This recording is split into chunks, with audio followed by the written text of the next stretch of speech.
नाज़रीन, programme behind the news में मां आहियां जो मेज़बान Shakeel Soomro. Local bodies election के आखिरी मरहले में पीपल्स पार्टी सिंध पारां mayor, deputy mayor, chairman, wise chairman जेके बल्दियाती उहदा आहिनि उन्हनि जे लाइ जेके हतमी उम्मीदवार आहिनि अॼु उन्हनि जे नालनि जो ऐलान कयो वियो आहे। पीपी सिंध जे सदर निसार खोड़े कराची में नालनि जो ऐलान कियो आहे ऐं जेके नाला अनाउंस किया विया आहिनि mayor, deputy mayor, chairman, wise chairman, उन्हनि सीटुनि ते साॻई जेके फैमिलीज़ आहिनि पीपल्स पार्टी जी फैमिलीज़ जंहिंमें उन्हनि जा वालदेन अॻु ई सेनेट, क़ौमी असैम्बली, सूबाई असैम्बली, सलाहकार, स्पेशल असिस्टेंट, वज़ीर काबीना में वेठल आहिनि, उन्हनि जी औलाद खे जेके आहिनि उन्हनि उहिदनि जे लाइ नामज़द कयो वियो आहे।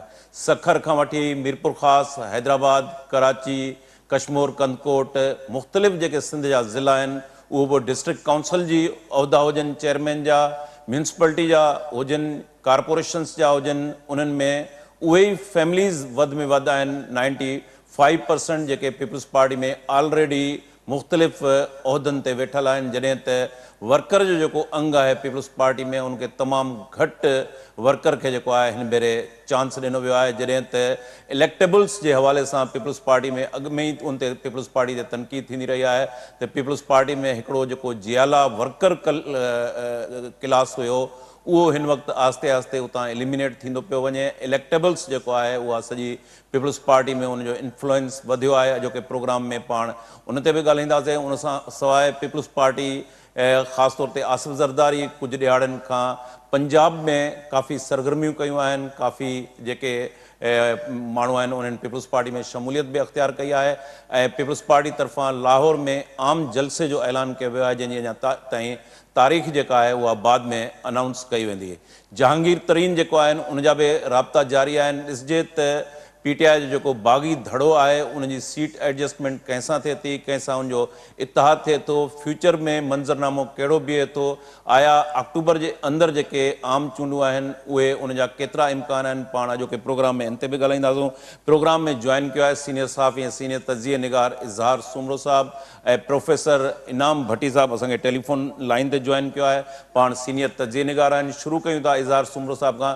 इज़हार साहब, लोकल बॉडीज़ जो जेको हतमी आख़िरी फेज़ आहे, अॼु पीपी सिंध जे सदर प्रेस कॉन्फ्रेंस करे नालनि जो ऐलान कियो आहे। Mayor, deputy mayor, chairman, wise chairman, मुख़्तलिफ़ डिस्ट्रिक्ट जेके काउंसिल आहिनि, म्यूनसिपलिटीज़ आहिनि, म्यूनसिपल कारपोरेशन आहिनि, टाउन कमेटी, वधीक असां जेका लिस्ट आहे उन में घणे भाङे उहे ई फैमिलीज़ ॾिसूं था जेके ऑलरेडी इक़्तिदार में वेठल आहिनि। कनि जा जेके वालदेन आहिनि उहे सेनेट में वेठल आहिनि, क़ौमी असैम्बली में, सलाहकार, स्पेशल असिस्टेंट, काबीना जो हिसो आहिनि। कीअं ॾिसो था त हीअ जेका मोरूसियत पीपल्स पार्टी में इलेक्टेबल्स जी शिकिल में असांखे नज़र अचे थी ऐं हींअर लोकल बॉडीज़ जेको आहे इवन टाउन कमेटी जो जेकॾहिं चेयरमैन आहे त उहो बि उन फैमिलीज़ मां खयो वियो आहे। सिंधीअ में हिकिड़ी चवणी आहे त अधो मोह अधी जाई, असीं ओड़ा जा ओड़ा। सो हे किसो बिल्कुलु ईअं आहे त हिकिड़ो कारकुन, हिकिड़ो जदोजहद कंदड़ जियालो जेकॾहिं कंहिं ताक़तवर ख़ानदान सां, इलेक्टेबल ख़ानदान सां, इवन पैसे वारे ख़ानदान सां न आहे त पोइ शायदि उनजे लाइ इहे उहिदा ऐं उहे कुर्सियूं, इहे चेयरमैनियूं, इहे मेयरशिपूं उनजे नसीब में न आहिनि। इहा जेका सूरत हाल आहे इहा इंतिहाई मायूस कंदड़ आहे, असांजे लाइ, तव्हांजे लाइ न, पर उन जदोजहद कंदड़ कारकुन जे लाइ जंहिंजी तसवर में इहा ॻाल्हि रही आहे त ॿियो न पर घटि में घटि हीअ जेके बल्दियाती इलेक्शनूं आहिनि, यानी कि थर्ड टीयर ऑफ जेको आहे पावर, उते घटि में घटि हुननि खे उन तबिके खे नुमाइंदगी मिलंदी, मिडिल क्लास जे माण्हुनि खे सियासत करण जो, अॻिते अचण जो मौक़ो मिलंदो ऐं अहिड़ी रीति इन तबिके मंझां हिकिड़ी सियासी लीडरशिप जनम वठंदी। माज़ी में ईअं थींदो बि रहियो आहे। पीपल्स पार्टी जो इन हवाले सां हिकिड़ो डिफरेंट ट्रैक रिकॉर्ड रहियो आहे भुटे साहब जे ज़माने में ऐं बेनज़ीर साहिबा जे ज़माने में।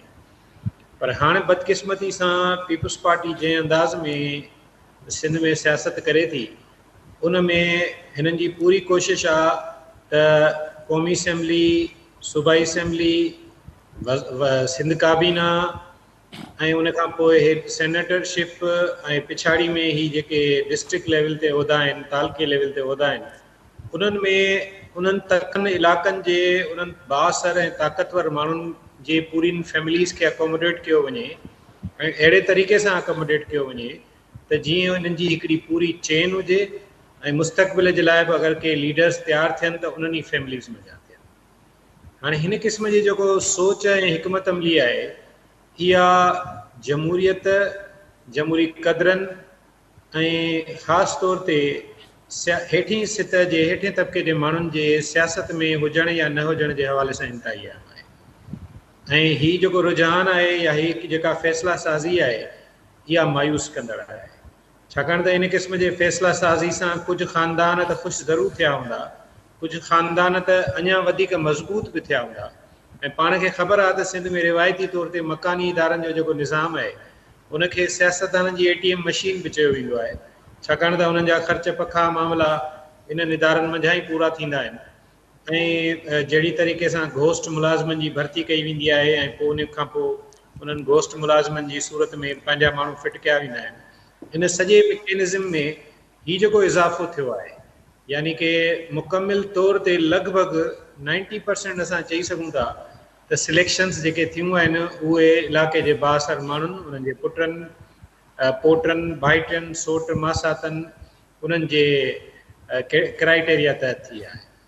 जेन्युइन जेको पॉलिटिकल वर्कर आहे, कुझु जाइनि ते पार्टी जा उहिदेदार जीअं खणी चइजे त उन्हनि खे कुझु जाइनि ते ज़रूरु स्पेस मिलियो आहे, पर उन्हनि जो तादाद तमामु घटि आहे। इन क़िस्म जी फ़ैसिला साज़ी जी लॉजिक बि सम्झ खां ॿाहिरि आहे। मिसाल, हिकिड़े शख़्सियत जो भाउ ऑलरेडी सूबाई असेंबली जो मेंबर हुआ ऐं सूबाई वज़ीर बि आहे, त उनखे फर्दर पावर जी ऐं पंहिंजे पाण खे कंसॉलिडेट करण जी, छाकाणि पावर जे थ्रू माण्हू ही जेके आहिनि ताक़तवर माण्हू पाण खे कंसॉलिडेट कंदा आहिनि, मज़बूत कंदा आहिनि, त उनजी कहिड़ी ज़रूरत आहे उनखे फर्दर, जॾहिं हू वज़ीर बि आहे, सूबाई असेंबली या कोई असेंबली जो मेंबर बि आहे। पर ही असल में रस्ता रोक आहे शकील साहब, इनखे सम्झणो जी पवंदो त हीउ हिकिड़ो संजीदा मामिलो आहे ऐं रस्ता रोक आहे। रस्ता रोक कंहिंजी आहे? रस्ता रोक उन तबिके जी आहे जेको अॻिते हली हेठें तबिके मां, मिडिल क्लास मां अॻियां ईंदो, सियासत में ईंदो। उनजो मसइलो इहो आहे त उहो तबिको रिवायती जागीरदार ऐं ताक़तवर ख़ानदाननि जे तबिके जे भेट में थोरो सवाल कंदड़ आहे, पार्टी जे इजलासनि में बि सवाल करे थो, क्वेश्चन्स रेस करे थो। इवन सिंध जे जेन्युइन इशूज़ ते कई दफ़ा असां ॾिठो आहे त पीपल्स पार्टी जो उन तबिके जो जेको कारकुन आहे, उनजो सोशल मीडिया ते ॿियनि जायुनि ते हिकिड़ो इज़हार नज़र आयो आहे, एक्सप्रेशन नज़र आयो आहे। कई दफ़ा हुननि पंहिंजे पार्टी लाइन खां हटी करे बि ॻाल्हि कई आहे, जेकॾहिं सिंध जे मफ़ादनि जी ॻाल्हि थी आहे त उहो तबिको माना ही चाहिनि ई नथा त ओसी ताईं पहुचे जो किथे को डिसीशन मेकिंग में इन्वॉल्व थिए या किथे को हेठि डिलीवर करे सघे हक़ीक़ी माना में बिना के फ़र्क़ जे सभिनी माण्हुनि लाइ। हाणे हिन क़िस्म जे फिनामिना जो जेको आख़िरी जेको इन जे गुफ़्तगू जो पहलू मां हिन में जेको शामिलु करणु चाहियां थो, उहो इहो आहे त इहो सॼो उन वक़्तु थींदो आहे जॾहिं कंहिं वटि एब्सलूट पावर हूंदो आहे। सिंध में पीपल्स पार्टी वटि अमली तौर ते सियासी हवाले सां हिकिड़ो एब्सलूट पावर आहे। ऐं हाणे त जिते कराची में मिसाल उन्हनि खे स्पेस घटि हो, हाणे हिन भेरे शायदि कराची में बि उन्हनि खे इहो स्पेस लोकल बॉडीज़ जी सूरत में मिलंदो, अॻिते हली थी सघे थो क़ौमी ऐं सूबाई असेंबलियुनि जी सूरत में मिले। ऐं जीअं जीअं हिननि जो पावर एब्सलूट थींदो वेंदो, तीअं तीअं हिननि जी फ़ैसिला साज़ी जो मिज़ाज, फ़ैसिला साज़ी जो डायरेक्शन, उहो इन क़िस्म जो थींदो वेंदो जेको गैर अवामी हूंदो, इन क़िस्म जो थींदो वेंदो जेको ताक़तवर माण्हुनि खे सूट कंदो हूंदो। हाणे इन सॼे फिनामिना में सिंध जा माण्हू, बाशऊर माण्हू, सान्यावंद इहो सोचण ते मजबूर आहिनि त ही साॻी पार्टी आहे जंहिं जमहूरियत जे लाइ जदोजहद कई, जंहिं 83 ऐं 86 जूं तहरीकूं जमहूरियत जे बहाली लाइ हलायूं ऐं हेॾियूं वॾियूं कुर्बानियूं ॾिनियूं, पर उहा साॻी पार्टी अॼु अमली तौर ते वॾेरनि, सरदारनि ऐं ताक़तवर माण्हुनि जे हथनि में यरगमाल आहे। जी प्रोफेसर इनाम भट्टी साहब जो ओपिनियन शामिल क्यों था। इनाम साहब जी इज़हार ॻाल्हि कई त पीपल्स पार्टी जे अंदरि इलेक्टेबल्स फैमिलीज़ जेका पॉलिटिक्स आहे उनजो इन्फ्लुएंस वधियो आहे, उहो अॼु जो न पर ॾहाकनि ते असां ॾिसूं था जेकॾहिं पार्टीशन खां अॻु में जेका असेंबली आहे बम्बई खां आज़ादी खां पोइ उन में जेके उन वक़्तु MPs वेठा हुआ उन्हनि जो साॻियो ई ख़ानदान जेको आहे अॼु बि असां ॾिसूं था त उहो मौजूदु आहे। न रुगो उहो मौजूदु आहे पर जेकॾहिं उहो सेनेट में, क़ौमी असेंबली में, सूबाई असेंबली में सलाहकार, स्पेशल असिस्टेंट, वज़ीर, MNA, सेनेटर जी शिकिल में मौजूदु आहे त लोकल बॉडीज़ में बि उहो पंहिंजे ख़ानदान जे कंहिं भाइटे खे, पंहिंजे पुट खे, औलाद खे उन जी अकोमोडेशन चाहे तो मिडिल क्लास जे माण्हुनि जे लाइ सिंध जे अंदरि जेके पॉलिटिक्स जे अंदरि रस्ता आहिनि उहे महदूद थींदा पिया वञनि पर ज़रे घटि बंदि थींदा पिया वञनि। ही कल्चर मां कीअं ॾिसो था? मोरूसी सियासत त पंहिंजी जॻह ते पार्टियुनि जे अंदरि मौजूदु आहे पर ही जेके इलेक्टेबल्स आहिनि, फैमिलीज़ पॉलिटिक्स आहे, इनखे कीअं था ॾिसो? महिरबानी शकील, मुंहिंजे ख्याल में ख़बर न आहे अलाए छो असां या तवक़ो रखी वेंदा आहियूं या इहो को असां सम्झंदा आहियूं त पीपल्स पार्टी का अवामी पार्टी आहे ऐं उहा सिंध जे या पाकिस्तान जे ग़रीब तबिके ऐं अवाम जे लाइ का पंहिंजी पॉलिसी ठाहींदी आहे। आउं त सम्झां थो त पीपल्स पार्टी पाकिस्तान जी वॾे खां वॾी हिपोक्रेट जमायत आहे जंहिंजी क़यादत पहिरें ॾींहं खां वठी ऐं हिन वक़्तु बि जेका क़यादत आहे ऐं उन सां गॾोगॾु पार्टी जो जेको कौल ऐं फ़ैल आहे उहो ज़ाहिर कंदो आहे त टोटली हिपोक्रेट आहे। हुननि जे मैनिफेस्टो में रोटी कपिड़ा और मकान वारी जेका ॻाल्हि अॼु ॾींहं ताईं पूरी कोन थी सघी आहे। माण्हू उन दौर में शायदि वधीक सुखिया हुया जेतिरा अॼु बुखिया हूंदा, ॾुखिया हूंदा, घर न हूंदो, अचो न हूंदो, लटो न हूंदो। पीपल्स पार्टी एतिरनि सालनि जे मुंहिंजे ख्याल में पाकिस्तान जी वाहिद जमायत आहे जेका वधि खां वधि इक़्तिदार में रही हूंदी ऐं बिलख़ुसूस सिंध जे अंदरि वॾे अरसे खां उनजी हींअर मुसलसिल जेका हुकुमरानी रहे थी त उन्हनि उन में त कुझु कोन कयो आहे पर उन्हनि हिकिड़ी शइ जो हिकिड़े तौर सां हिकिड़ो जहिड़ो बिना आइन ऐं कानून जे अंदरि तरमीम करण जे हिकिड़ो ट्रेंड सेट करे छॾियो आहे त सिंध जे अंदरि जेके बि वॾा वॾा ताक़तवर सरदार, मीर पीर जेके ख़ानदान आहिनि उन्हनि खे पीपल्स पार्टी हर तरह सां मज़बूत कंदी रहंदी। उहो चाहे MNA MPA जी टिकेट हुजे या हाणे लोकल बॉडीज़ जूं सीटूं हुजनि, लोकल बॉडीज़ जे ख़ासि करे चेयरमैन ऐं मेयरशिप जेका हुजे उहा बि उन्हनि जे ई घरनि में वेंदी। असांखे त उन ॾींहुं ई सम्झ में अची वई ॻाल्हि जॾहिं पीपल्स पार्टी असेंबली जे अंदरि लोकल बॉडीज़ एक्ट में अचानक अमेंडमेंट करे ऐं इहो तय कयो त केर बि अणचूंडियल फ़र्द बि कंहिं बि टाउन कमेटी या म्यूनिसिपल कमेटी ऐं मेट्रोपॉलिटन कॉर्पोरेशन या जेको आहे सो म्यूनिसिपल कॉर्पोरेशन जो मेयर ऐं चेयरमैन थी सघे थो त उन मां उन वक़्तु ज़ाहिर थी वियो त हीअ जेके ॿियनि खे मयारूं ॾींदा आहिनि त उहे यूसेज कोन था खटे सघनि त हाणे शायदि इन्हनि मोहतारनि पीरनि मीरनि खे सिधी रीत ते किथे काउंसिल मां उमेदवार बि पाण खे न चूंडाए सघनि या जेकॾहिं मैदान में लहनि त संदन का स्त्री ख़राबु थिए या उनजी का हैसियत उहा हिकिड़े कंहिं आम फर्द सां मुक़ाबले जे करे उहा ख़राबु थिए। उन्हनि जी हैसियत, उन्हनि जी स्त्री ऐं उन्हनि जे मान मर्तबे खे बचाइण जे लाइ उन्हनि इहो डायरेक्ट बिल आणे करे उन्हनि जे लाइ हिकिड़ो स्पेस पैदा कयो ऐं हाणे जेके बि जिन बि हंधनि ते उहे इन क़िस्म जूं नामज़दगियूं थियूं आहिनि उन्हनि फर्दनि जूं त इहा शइ ज़ाहिर पई थी करे त पीपल्स पार्टी कतईन तौर ते अवाम दोस्त या अवामी पार्टी कोन्हे छाकाणि त लोकल जेका काउंसिल हूंदी आहे उन में जेको आम माण्हू आहे जेको हेठि सतह ते जंहिंजो पब्लिक सां राब्तो ऐं वास्तो रहे थो इहा उन्हनि जे हथनि में हुजणु खपे त जीअं उनखे हू बहितर करे सघनि। पर छाकाणि त हिते वॾे अरसे खां वठी करे लोकल पार्टी में जेका बजट वठी सघे थी दरबार हुजनि थी उन ते हर कंहिंजी नज़र हुजे थी। आम हिकिड़ी टाउन कमेटी महीने में 2-2.5 करोड़ जी बजट हूंदी त उन ते जेमहिल उन्हनि जी नज़र हुजे थी त उन में हू हर कंहिंखे एडजस्ट करण जे लाइ पोइ ईअं ई सीटूं मिलनि था ऐं हाणे मामिलो ख़िदमत जो, मामिलो आवाम जे मसइलनि जो, मामिलो पब्लिक जे भलाई जो कोन रहियो आहे। हाणे मामिलो इहो रहियो आहे त जेका बजट आहे जेका पब्लिक थींदी आहे जेका हक़ीक़त में टैक्सिस मां कलेक्ट पैसा आहिनि बिल्कुलु लोकल बॉडीज़ जा जेके म्यूनिसिपैलिटीज़ आहिनि उहे ईअं ई उन्हनि में करप्शन तमामु घणी रही आहे, उहो पैसो तमामु घणो बजट मिसयूज़ थींदी रही आहे।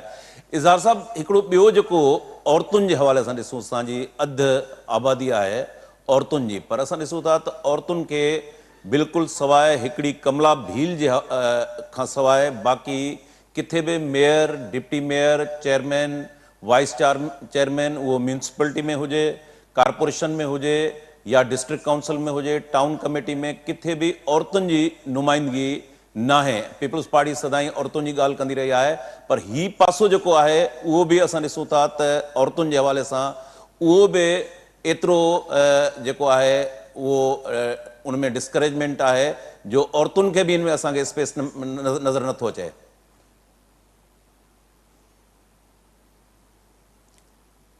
जी ज़ार औरतूं हुजनि या मर्द, पर जॾहिं क्राइटेरिया इहो रखियो वेंदो त ताक़तवर माण्हू, इलेक्टेबल्स, उन्हनि जा मिट माइट, पुट पोटा उहे शामिल कबा, त पोइ डेफिनेटली इन क़िस्म जा फ़ैसिला थींदा। पीपल्स पार्टी इन हवाले सां हिकिड़ी मक़बूल पार्टी रही आहे त उहा औरतुनि जी विमेन एम्पावरमेंट जे लाइ, औरतुनि खे सियासत में अमली तौर ते हिसो वठण लाइ पज़ीराई कंदी रही आहे।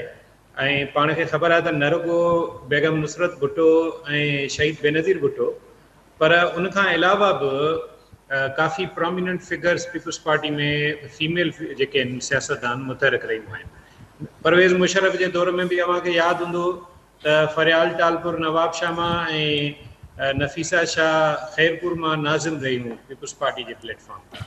सो इन क़िस्म जी रिप्रेज़ेंटेशन माज़ी में त थींदी रही आहे। हाणे कहिड़ी क्राइटेरिया इन्हनि रखी आहे जो कंहिं बि हिकिड़ी औरत खे बि सिंध जे कंहिं ज़िले मां नुमाइंदगी न ॾिनी अथनि, उनजो ॿियो त मूंखे को लॉजिक या रीज़न नथो सम्झ में अचे सवाइ इन जे त किथे इन्हनि ताक़तवर ख़ानदाननि मंझां का ज़ाहिरी कैंडिडेट औरत साम्हूं न आई आहे, उन करे न ॾिनो अथनि। अदरवाइज़ छाकाणि त इहो त सम्झ खां ॿाहिरि आहे न त पीपल्स पार्टी जे अंदरि औरत सियासतदान आहिनि ई कोन। हिन वक़्तु बि पीपल्स पार्टी में औरतूं बाक़ाइदे मुतहरिक किरदारु अदा कनि पियूं मुख़्तलिफ़ जायुनि ते, त पोइ उन्हनि खे छो न चूंडियो वियो आहे? छाकाणि त उनजी बि अगेन साॻियो ई फैक्टर आहे, साॻियो ई सबबु आहे त क्राइटेरिया इहो आहे ई कोन त पार्टी जे के मुतहरिक माण्हू खे, उहिदेदार खे, मर्द या औरत खे अॻियां आणिबो। क्राइटेरिया इहो आहे त इलाइक़े जे बासर माण्हुनि जो, उन्हनि जे फैमिली मंझां, उन्हनि जो क्लोज़ माण्हू वेझो, को मिट माइट, दोस्त यार, उनखे एकोमोडेट कबो। पोइ उन में मुंहिंजो ख़्यालु इहो आहे त के औरतूं कैंडिडेट साम्हूं न आई हूंदियूं, तंहिंजे करे सभिनी मर्दनि खे ॾेई छॾियूं टिकेटूं। इज़ार ॿियो जेकॾहिं असां ॾिसूं था, ठीकु आहे, पीपल्स पार्टी ते तनक़ीद थींदी रही आहे, हिकिड़ो जेको पॉज़िटिव आहे, जेका अमेंडमेंट आंदी वई आहे, उनमें यूथ, ट्रांसजेंडर ऐं जेके डिसेबल आहिनि माज़ूर, उन्हनि जी रिज़र्व जेके सीट्स आहिनि उहे रखी वियूं आहिनि। तव्हां सम्झो था इहो हिकिड़ो पॉज़िटिव पासो आहे? ॾिसो, पीपल्स पार्टी ते जॾहिं असां तनक़ीद कयूं था त उनजो इहो ई त वॾो सबबु आहे त बहरहाल उनखे माण्हू वोट कनि था, माण्हुनि जी उहा नुमाइंदगी कंदड़ पार्टी आहे, ऐं नो डाउट सिंध में सभ खां वधीक वोट खणंदड़ पार्टी आहे। तंहिंजे करे उनजी ज़िमेदारी बि ओतिरी थिए थी। ऐं इन हवाले सां जेके इन क़िस्म जा फ़ैसिला आहिनि, उन्हनि जो बि हिकिड़ो उन्हनि जो ट्रैक रिकॉर्ड आहे, ऐं उहो एप्रिशिएटेबल आहे। मिसाल और मूं सवेल ॻाल्हि कई त औरतुनि खे नुमाइंदगी ॾियण जे हवाले सां बेनज़ीर भुट्टो साहिबा या इवन भुट्टो साहिबु ख़ुदि बि इनकरेजिंग हूंदो, नौजवाननि जे हवाले सां बि इनकरेजिंग हुआ। ऐं ही जेके फ़ैसिला जिन जो अवां ज़िक्र कयो, ऐं उन जे नतीजे में ख़ासि तौरु नौजवाननि खे ऐं ट्रांसजेंडर्स खे जेको स्पेस मिलंदो, इहो बि हिकिड़ो बहितर क़दम आहे। पर हिते बुनियादी मामिलो इहो आहे त इहे त वधि में वधि हिकिड़ा मेंबर वञी थींदा। असल ॻाल्हि जेका आहे उहा इहा आहे त जेके डिसाइसिव आहिनि, फ़ैसिला कुन उहिदा आहिनि, मेयर आहे, चेयरमैन आहे, डिप्टी चेयरमैन आहे, इन क़िस्म जे उहिदनि ते जेसीं ताईं इन तबिके मंझां, नौजवाननि मंझां ऐं ख़ासि तौर ते हेठे तबिके जे माण्हुनि मंझां, जेन्युइन पॉलिटिकल वर्कर्स मंझां जेकॾहिं उमेदवार न ईंदा, त पोइ नतीजे में जेका इनाम साहिब बि ॻाल्हि कई त उहा पब्लिक जी न फील साम्हूं ईंदी, न माण्हुनि जो दर्द ॾुख अहसासु उन्हनि में हूंदो। छाकाणि त जेको तबिको आहे, इन तबिके जो माण्हुनि सां तालुक त वोट वठण ताईं, वोट ॾियण ताईं हूंदो आहे, उन खां पोइ त हिननि खे ॻोल्हबो आहे त आहिनि किथे। सो इन क़िस्म जी सूरताल में मां सम्झा थो त ही जेके पॉज़िटिव फ़ैसिला बि आहिनि, इहे बि अल्टीमेटली रिवर्स था थी वञनि। मिसाल हिते पाण ज़रूरु ज़िक्र करियूं, कराची जो जेको मेयर आहे, उनजी चूंड, मिसाल इहे सुठा फ़ैसिला बि आहिनि। पढ़ियो लिखियो माण्हू आहे ऐं हिकिड़े मिडिल क्लास सां तालुक़ु रखंदड़ फैमिली जो आहे, उनजी माउ बि हिकिड़ी मुतहरिक औरत रही हुई पीपल्स पार्टी जे अंदरि, ऐं उनखे अॻियां आंदो अथनि। इहे ठीकु फ़ैसिला आहिनि। जेके फ़ैसिला ठीकु हूंदा पाण उनखे ठीकु चवंदासीं, पर मजमूई तौर ते जेको ट्रेंड आहे, लाड़ो आहे, रुझान आहे, उहो आहे ई इन्हनि ताक़तवर माण्हुनि खे ॼण त ज़िला विरहाए ॾिना विया आहिनि। हाणे उन्हनि जी मर्ज़ी आहे त जीअं वणेनि तीअं कनि। बदकिस्मती सां ऑलरेडी क़ौमी असेंबली सूबाई असेंबली में उन्हनि जी रिप्रेज़ेंटेशन आहे। हाणे थर्ड टीयर यानी कि लोकल बॉडीज़ में बि उन्हनि जी रिप्रेज़ेंटेशन हूंदी त पोइ बाक़ी मिसकिन माण्हू जेके आम कारकुन पहिरें पंधु हलंदड़ माण्हुनि सां राब्ते में रहंदड़ उहे काॾे वेंदा? इहो सवाल सभु खां अहम सवाल आहे। जी इनाम जीअं इज़हार साहब चयो त जेके ख़ासि तौर ते ट्रांसजेंडर खे जेका नुमाइंदगी ॾिनी वई आहे, यूथ खे नुमाइंदगी ॾिनी वई आहे, डिसेबल माज़ूर जेके आहिनि उन्हनि खे नुमाइंदगी ॾिनी वई आहे, इहो हिकिड़ो पॉज़िटिव पासो आहे। ऐं ॿियो त असां ॾिसूं था त औरतुनि जो वॾो अंग आहे, अधु आबादी आहे औरतुनि जी। पर असां सवाइ जीअं मां पहिरें चयो त कमला भील जेका वाइस चेयरमैन ते नामज़द कई वई आहे, उनखां सवाइ किथे बि असांखे औरतुनि जेके आहिनि उहे नज़र नथियूं अचनि, जॾहिं त औरत जेका आहे हिन मुआशरे जी अधु खां वधीक आबादी आहे। हीउ जेको औरतुनि वारो पासो आहे उनखे कीअं था ॾिसूं, ऐं ॿी जेका ट्रांसजेंडर यूथ ऐं डिसेबल्स खे नुमाइंदगी ॾिनी वई आहे, उहो तव्हांखे कीअं लॻे थो, उहो पॉज़िटिव पासो आहे? हेलो जी इनाम, आवाज़ अचे थो शकील? जी जी अचे पियो। हा, मुंहिंजे ख़्याल में इहो अमल सुठो आहे ऐं उनखे साराहियां थो त यूथ खे या ट्रांसजेंडर खे या डिसेबल्स खे जेको आहे उन्हनि खे नुमाइंदगी ॾिनी वञे। पर हिकिड़ियूं उन सां गॾोगॾु हिकिड़ा वॾा फिलाज़ आहिनि। मिसाल तौरु हींअर तव्हां सॼी सिंध मां डेटा कलेक्ट करे ॾिसो त ट्रांसजेंडर्स जेके आहिनि उन्हनि जूं केतिरियूं सीटूं सॼी सिंध जे अंदरि काउंसिल्स में फिल थियूं आहिनि, छाकाणि त उन्हनि जी जेका शिनाख्ती कार्ड जी शर्त हूंदी जंहिंमें इहो लिखियलु हुजे त हू ट्रांसजेंडर आहे, उहा हिकिड़ो वॾो हुननि जे लाइ मसइलो आहे। अञा ताईं हुननि जी प्रॉपर रजिस्ट्रेशन उहा कोन थी थिए पई। ईअं ई साॻिए तरीक़े सां जेके माज़ूर नुमाइंदगी जिन खे ॾिनी थी वञे त उन्हनि जो काउंसिल जे अंदरि वेटेज केतिरो हुजे थो ऐं उन्हनि जी जेका नुमाइंदगी जंहिं सब्जेक्ट जूं कनि था। मिसाल तौरु जेॾी महिल तव्हां ट्रांसजेंडर खे नुमाइंदगी ॾियो था, तुंहिंजो मतिलबु इहो आहे त हू बाक़ी पंहिंजी कम्यूनिटी खे कीअं प्रोटेक्ट कंदो ऐं सेफ गार्ड कंदो ऐं उन्हनि जे लाइ के रिथाऊं जेके आहिनि से उन्हनि आणे सघंदो। असुल अमली पासो इहो हूंदो आहे। हिते असां वटि काफ़ी शयूं जेके उनजो हिसो त बणिजी वेंदियूं आहिनि, उहे सिर्फ़ु शो पीस तहत हूंदियूं आहिनि, उहे सिर्फ़ु पॉइंट स्कोरिंग तहत हूंदियूं आहिनि। हक़ीक़ी तौर ते उन्हनि जो हेठि ताईं जेतिरे ताईं फल न मिलंदो तेसीं ताईं उनखे आउं बेनिफिशियल नथो सम्झां। मिसाल तौरु ट्रांसजेंडर्स हुजे या वुमेन पार्टिसिपेशन हुजे या डिसेबल्ड्स हुजनि या पीज़ेंट्स हुजनि, उन्हनि खे उन काउंसिल जे अंदरि पंहिंजे माण्हुनि जी नुमाइंदगी कंदे उन्हनि जूं जेके रिथाऊं खणी अचनि उन्हनि ते उनखे का शइ मिले तॾहिं चइबो। पर हिते असां वटि अमूमन इहो थींदो, हाणे तव्हां ॾिसी छॾियो जॾहिं त जेके उन्हनि जा चेयरमैन ऐं मेयर हूंदा, उहे जेके हूंदा उहे जॾहिं इन क़िस्म जा हूंदा जो सरदार हुजनि, नवाब हुजनि, मीर पीर हुजनि, त उन्हनि खे जेको आहे सो कीअं उन्हनि जी आॾोही ॻाल्हाए सघंदा या कुझु पुछी सघंदा। त मुंहिंजे ख़्याल में इम्बेलेंस ऑफ पावर थिए ई तॾहिं थो जॾहिं तव्हां हिकिड़नि खे नुमाइंदगी ॾेई उते पहुचायो त सही, पर उन्हनि जी उते ज़ुबान बंदि हुजे, उहे पुछी न सघनि। त इहो सिर्फ़ु शोपीस आहे। त सुठे अमल सां गॾोगॾु हुजणु ईअं खपे त उन्हनि खे उते तव्हां वॉइस केतिरो था ॾियो, उन्हनि खे जेको आहे सो एतिरो पावर केतिरो था ॾियो जो उहे कुझु हुन ते कुझु ईअं ॻाल्हाए सघनि। इनाम जेका ही कराची जे अंदरि नॉमिनेशन मुर्तज़ा वहाब जी सूरत में थी आहे, कराची जे मेयर जे हवाले सां पीपल्स पार्टी हिकिड़ी जेका आहे उते विन मेजॉरिटी पार्टी तौरु विन कयो आहे। इन फ़ैसिले खे कीअं था ॾिसो, मुर्तज़ा वहाब वारे फ़ैसिले खे? ॾिसो, कराची जे लाइ हमेशह पीपल्स पार्टी जी अलॻि सोच ऐं पॉलिसी रहे थी। कराची में जॾहिं मींहुं थो अचे त उते वज़ीर आला पाण वर खणी पाणी में बीठो हूंदो आहे, पर सॼी सिंध जॾहिं ॿुॾंदी त उते हू गाॾियुनि में पहिरे में तहफ़ुज़ में बीठो हूंदो। उते हुनखे इहा शइ सम्झ में कोन ईंदी आहे त पब्लिक सां गॾु जेको आहे सो कीअं बीहबो आहे। ऐं उते हुननि खे नज़र थो अचे त शहरी सोच जेका आहे उन सां उन्हनि जहिड़ा थी करे उन्हनि खे उहो सभु शयूं ॾियो।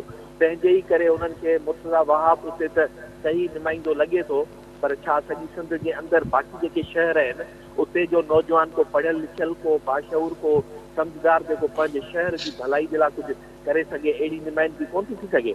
पर छाकाणि त उते उन्हनि खे सॼी सिंध जे अंदरि हिकिड़ो निज़ाम अहिड़ो खपे जेको वधीक हथी वठाए जागीरदारी खे ऐं सरकारी हिननि कल्चर खे, त उन में उन्हनि खे इहे लोकल काउंसिल्स बि उन्हनि जे हवाले करणियूं। न त ॿी सूरत में तव्हां सम्झा थो हिन सॼी सिंध जे अंदरि जेका यूथ पॉपुलेशन आहे उन जो तादाद यूथ जो एतिरो ई 62% जेको आहे सो सॼी सिंध जे अंदरि आहे, जेको सुठी नुमाइंदगी करे सघे थो पंहिंजे शहरनि जी, काउंसिल्स जी, वेंदे यूनियन काउंसिल्स ताईं। पर छाकाणि त हुननि खे उहा तब्दीली उते आणणी कोन्हे, सिंध जे अंदरि अहिड़े क़िस्म जी का बहितरी हुननि खे घुरिजे कोन थी, त इन जे करे मां नथो सम्झां पीपल्स पार्टी मां का अहिड़ी तवको रखिजे त उहो कराची जहिड़ी का पॉलिसी वरी सॼी सिंध जे लाइ बि आणे सघंदा।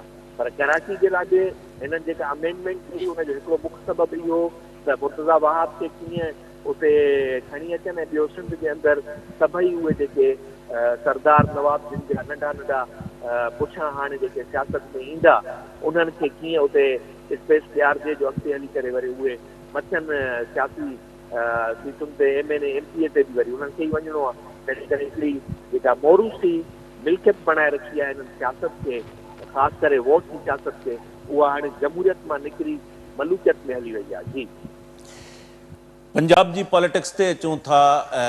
पंजाब जी पॉलिटिक्स ही जेका मौजूदा जेको भी क्राइसिस आहे उनजो पंजाब मरकज़ रहियो आहे। इज़हार अवां कीअं ॾिसो था पंजाब जे अंदरि आसिफ ज़रदारी काफ़ी एक्टिव थी चुको आहे, पीपल्स पार्टी तरफ़ां आम जलसे जो भी लाहौर में ऐलान किया वियो आहे, तारीख़ बाद में अनाउंस कई वेंदी। ॿिए पासे ॾिसूं था त जहांगीर तरीन जेका आहिनि उनजे राब्तनि में भी तेज़ी अची चुकी आहे। फवाद चौधरी जेको आहे मखदूम शाह महमूद कुरैशी सां जेल में मुलाक़ात कई। कीअं ॾिसो था पंजाब जे अंदरि PMLN जा भी पॉकेट्स आहिनि, PTI जा भी पॉकेट्स आहिनि, कीअं पंजाब जो ईंदड़ मंज़रनामो जेकॾहिं तव्हां खां मालूम कजे त ईंदड़ इलेक्शन जेकॾहिं थिए थी इलेक्शन जंहिंजा इम्कान बहरहाल घटि आहिनि, कीअं मंज़रनामो पंजाब जी सियासत जो कीअं था ॾिसो? पंजाब में ख़ासि तौर पीपल्स पार्टी जी हिकिड़ी विश लिस्ट आहे। पीपल्स पार्टी जी ख़्वाहिश बि आहे वॾे अरसे खां त उहा पंजाब में सियासत में भरपूर एंट्री करे ऐं पंहिंजो पुराणो जेको स्टेटस आहे उहो न त बि कंहिं हद ताईं हिकिड़ो साइज़ेबल नंबर खणी अचे पंजाब। छाकाणि त पीपल्स पार्टी खे इन पावर पॉलिटिक्स जी मैथमेटिक्स जी पूरी रीति ख़बर आहे त जेसीं ताईं मर्कज़ में पावर जे लाइ पंजाब मां सीटूं न मिलंदियूं ओसी ताईं का पार्टी मर्कज़ में इक़्तिदार में नथी अची सघे। ख़ासि तौर मेजर पार्टी तौर, माइनर पार्टी तौर त अची सघे थी, कंहिंजी इतादी त थी सघे थी। तंहिंजे करे इहो बिल्कुलु क्लियर उन्हनि जे माइंड में आहे, डिज़ाइन आहे, उन तहत ही कमु कनि पिया। ऐं ॿी ॻाल्हि त जॾहिं खे माइनस कयो वियो यानी कि पावर मां ॿाहिरि कयो वियो त उन टाइम में बि हिन लाडले जी जाइ ते इहो परसेप्शन आयो त हाणे जेका नेक्स्ट नुमाइंदगी हुजे उहा पीपल्स पार्टी खे ॾिजे, बजाए इन जे जो स्पेस लाडले जी जाइ ते क्रिएट कजे नवाज़ लीग जे लाइ। इहा ॻाल्हि अहम आहे, सम्झण जी आहे। छाकाणि त नवाज़ लीग खां बि उहे धुरियूं ख़ुशि न आहिनि जेके खां नाराज़ थियूं ऐं उनखे पोएं साल तव्हां ॾिठो त इक़्तिदार मां ॿाहिरि कयो वियो। हाणे इन फिनामिना खे ज़हन में रखंदे पाण अगरि ॾिसूं त पीपल्स पार्टी खे हिकिड़े कंहिं हद ताईं ॼण का हिकिड़ी पक मिलियल आहे त उन्हनि खे ईंदड़ सेटअप में हिकिड़ो स्पेस मिलंदो ऐं उन पक जे बुनियाद ते ई सॼी एक्टिविटी थी रही आहे, तारीफ़ थी रहियो आहे। अवां रुॻो पंजाब जी ॻाल्हि कयो था, ऐं तव्हांखे ॿुधायां बलूचिस्तान में KPK में बि काफ़ी हिननि एफर्ट्स कया आहिनि ऐं मुस्तक़बिल में थी सघे थो त इहा जेका बाप पार्टी आहे उहा बि अमली तौर ते वञी पीपल्स पार्टी सां गॾु थिए। सो इन क़िस्म जी सूरताल में पीपल्स पार्टी ॾिसी रही आहे मुल्क में पंहिंजी पार्टी मंझां ईंदड़ वज़ीर आज़म ऐं पीपल्स पार्टी ॾिसी रही आहे मर्कज़ में इक़्तिदार में अचणु। हाणे ही थी पीपल्स पार्टी जी मूं सवेल लफ़्ज़ हिकिड़ो इस्तेमालु कयो विश लिस्ट, उन्हनि जी ख़्वाहिश आहे इहा। उन्हनि जे आॾो जेको सभ खां वॾो मसइलो हूंदो उहो हूंदो ई नवाज़ लीग जो। असां ऐं अवां उहो जुमिलो ॿुधो ज़रूरु हूंदो पर शायदि उनजो एतिरो नोटिस न वरितोसीं जेको जुमिलो राणा सनाउल्ला चयो जॾहिं उन खां पुछियो वियो त पीपल्स पार्टी पंजाब में एक्टिव थी आहे ऐं आसिफ ज़रदारी लाहौर में वञी वेठो आहे ऐं राब्ता करे रहियो आहे। राणा सनाउल्ला उनजो दिलचस्प जवाबु ॾिनो। राणा सनाउल्ला चयो त जेकॾहिं पीपल्स पार्टी असांजे इलाइक़नि में तहरीक वठंदी त पोइ जवाब में असीं सिंध में तहरीक वठंदासीं।